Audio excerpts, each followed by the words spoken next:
Je m'appelle Salim Ouari, je suis marié et père de 3 enfants. J'habite le quartier Montcalm depuis 12 ans.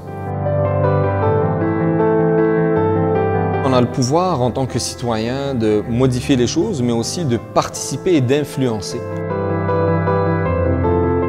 Sylvain Légaré, conseiller municipal. Pour moi, en tout cas, le conseil de quartier, ça simplifie le travail d'un conseiller municipal. Lorsqu'on lance une politique, lorsqu'on fait un changement de zonage, lorsqu'on fait l'aménagement d'un parc, il n'y a rien de mieux que d'aller dans le conseil de quartier et d'aller voir ce que la population en pense.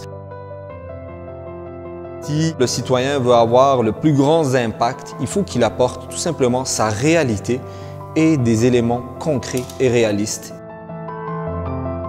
Pouvoir rajouter des feux de circulation piétons à une intersection qu'on pense être dangereuse. Rajouter tout simplement des signalisations pour traverser les rues de façon sécuritaire. C'est quelque chose qui n'est pas extraordinaire, mais c'est très concret et ça aide les gens, les habitants du quartier au jour le jour.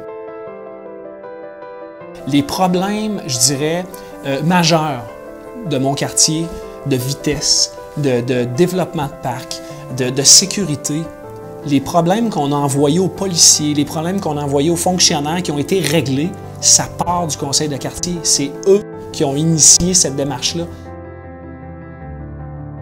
Le conseil de quartier, par sa composition, par sa diversité, va mettre en lumière plusieurs champs d'activité, plusieurs champs d'action qu'un élu ne peut pas voir parce que c'est trop de choses pour un être humain, tout simplement.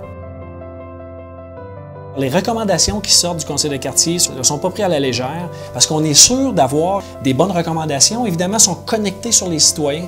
Ils m'aident dans la prise de décision. Pour moi, c'est majeur. Le travail qui se fait au conseil de quartier doit se faire en collaboration avec les élus. Il faut prendre conscience que le conseil de quartier n'est pas un organe politique. Nous ne devons pas nous substituer aux élus, mais plutôt de relayer des préoccupations, les préoccupations quotidiennes des habitants du quartier. Lorsqu'on fait des règlements, ça ne fait pas l'affaire de tout le monde. Lorsqu'on fait des changements de zonage, les périodes houleuses, on doit en avoir.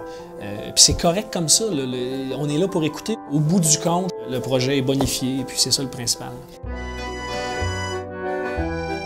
À la base, ça demande d'être présent une fois par mois lors des rencontres qui durent approximativement 2h30, 3h.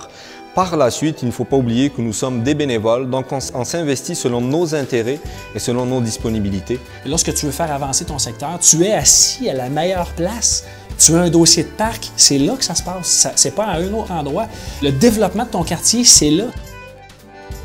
La première chose que j'ai hâte de lire, c'est les recommandations d'un conseil de quartier.